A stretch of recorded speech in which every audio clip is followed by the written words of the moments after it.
પુરાને બીડી પીવાની બહુ ટેવ.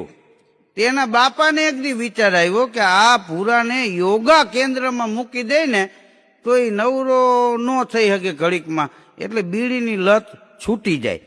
યોગા કેન્દ્રમાં મૂક્યો તે 6-7 મહિના પછી પુરાના બાપુજીને કોઈએ પૂછ્યું કે પુરાએ બીડી હવે મૂકી દીધી? તો એના બાપુજી કે ના રે ના, એ કે આ યોગા કેન્દ્રમાં ગયો તો હવે તો પગથી પીવે છે.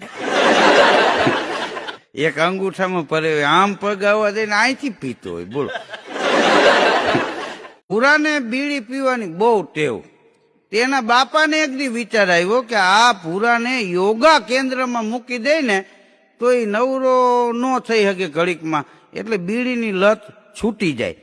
યોગા કેન્દ્રમાં મૂક્યો તે 6-7 મહિના પછી પુરાના બાપુજીને